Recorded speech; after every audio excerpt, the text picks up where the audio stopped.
Hi and welcome to the Jem Hawkes YouTube channel. I hope you're having a beautiful day today. For the wire tutorial today, I want to share with you a simplified Celtic cross.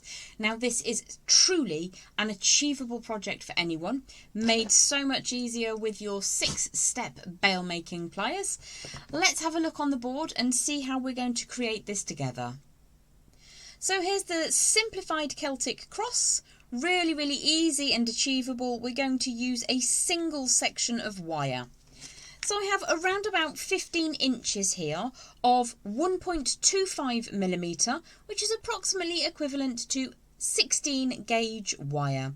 Now because we're going to be asking it to do some lovely smooth arcs, the first thing that I will do is give that a lovely smooth warm through. Now if you're used to using 1mm or 18 gauge wire, it's just a little bit stronger, but it really does pay to get some heat into that wire just to soften it up for whilst we're working with it. Now if you do have any kinks on the end, let's just get rid of those. Let's make our lives as easy as possible. We're going to start with some round nose pliers to create a little spiral or coil. You can have a large hole in the centre or a slightly smaller hole as you prefer.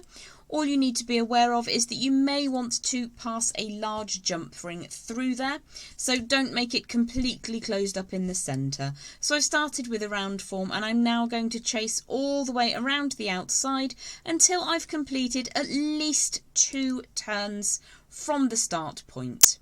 Now it doesn't really matter if you set your start point to a particular position. I quite like having that up at the top, but it's really unimportant. It's not a part of the process that you need to worry about. Let's get some tools off the board and have a look at our 6-step bail making pliers. Now with this design in mind, it's beautiful to have these to hand. It just makes everything really super easy. Now what we're looking to do is to just use the flow of the wire. So I'm going to allow that to just be super warm, and you'll notice that it starts to curve around just over to the left there, and we're doing that on purpose. We want it to have a little bit of curvature to begin with, bearing in mind you've got that little hole up at the top there that you might want to hang a loop through later on. You could even go for a lark's head knot on something like this. On my 6-step bail makers, I'm going to use this number 6 step, the largest gap. Now you can of course achieve this with a dowel or with a smaller mandrel, or you could just use a pen or a pencil, whatever you have available. It's just so much easier with your 6-step bail makers. So what I'm going to do is just reposition the camera ever so slightly higher up so I can show you the whole thing upright like so. So here are my 6-step bail makers. I'm going to use the largest form that I have available, and I'm going to just allow that to sit, allow the wire to sit between those two positions. And I'm going to bring the wire around the outside and just cross that underneath the design before I start rolling the pliers around to just move that into a position that I think looks nice. What I'm looking to do, if I remove the pliers for a moment, I'm looking to generate a straight line down the centre of the design so that the crossover point just here sits beneath the centre of the round form at the middle of that spiral where we started.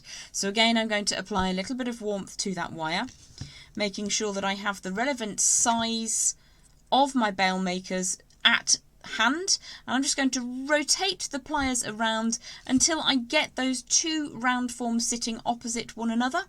Let's put those pliers back in. I'm going to draw the wire over the top this time, and the reason I'm doing that is because it means that the wire from the spiral sits immediately next to the wire from the first loop and the second crossover point. So you may need to take a second just to draw that out slightly. So because I want to have these two equally distanced or equidistant from that centre point, you may need to just unwrap it slightly. Let's make sure that those pliers are in place and draw the wire round. You can retract the tool and take a look, making sure that you haven't kinked that in any way. You do have a moment just to kind of open and close that wire a little bit, just to make sure that you're happy. Let's move those pliers out of the way for the next step. That looks pretty good to me, but you could take slightly longer than I have. It's supposed to, at this stage, represent an infinity loop. So I think possibly I might just rotate that out slightly to the right and then draw the wire back to the centre like so. You can also manually adjust the wire if you need to. That looks a little bit better to me. We are looking to have those two wires side by side. If there's a tiny gap, that's absolutely fine, but you don't need a really huge gap between them. What I'm going to do is just turn this on its side now, and again apply some warmth into the next section of wire. And what I'm doing is just very gently drawing that wire slightly more centrally, so that if I return this to its upright position, you can see it starting to come down, and we're going to follow that central line that we've created, an imaginary line between the centre of the circle up at the top, the crossover point. We're now going to centralise again around those bail making pliers or whatever round form you're using. So what I tend to do is start turning that wire. Now I'm going to take the tail of wire this time underneath the design, and I'm just going to bring that wire all the way around so that it just sits underneath that central point. You do have the opportunity to just straighten this up slightly, make sure that you're overall delighted with the form. I'm going to flip the design over. You can see we've got a fair amount of wire left, and what I'm going to do now is just trim this away at the back. And I'll show you the exact point that that clip happens. It's just as the tail of wire gets back up to that central nexus point.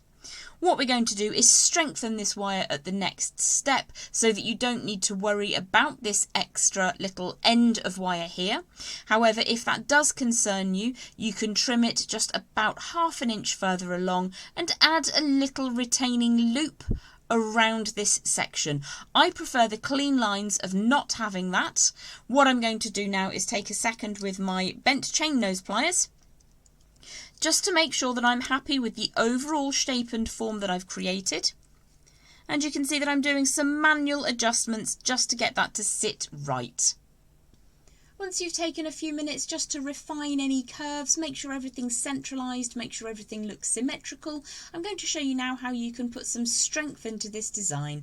Another alternative is, instead of using 1.25mm or 16 gauge wire, you can increase that up to a 1.5mm or 14 gauge wire. You do need quite strong fingers, but again, adding that little bit of warmth to the straight wire before you begin will indeed help you out. So I've just taken a few seconds with my bent chain nose pliers and those bail makers to ensure I'm happy with the form.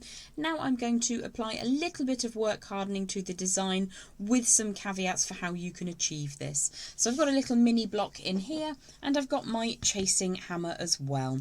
So it's quite easy to strengthen this section down at the base. What we're looking to do is to support only a single depth of wire on the block at any one time. I'm never going to be putting any wire that crosses over onto the block, and in that way I can protect myself from accidentally striking and weakening that section of wire where it crosses over. So I'm just going to nestle those two halves of the cross against the corner of my block, support the edge, and then give this a little hammer.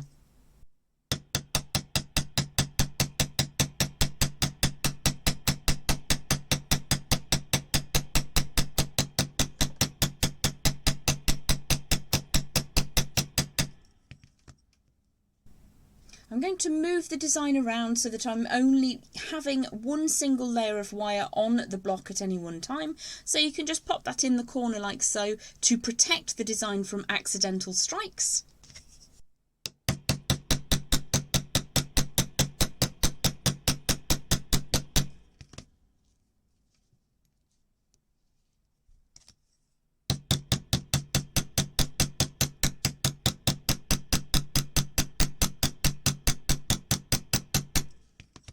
It may well deform slightly as you're pressing that down, but what we're going to do now is just finish off with some hammering on the coil up at the top.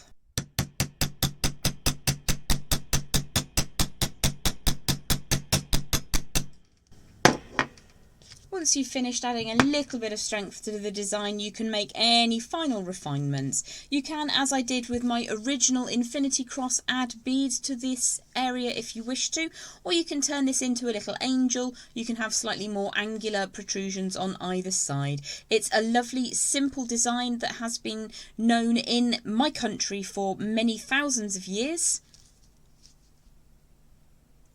and I really enjoy making them. They don't take a huge amount of wire, they don't take a huge amount of effort, but those 6-step bail makers are really handy to get hold of.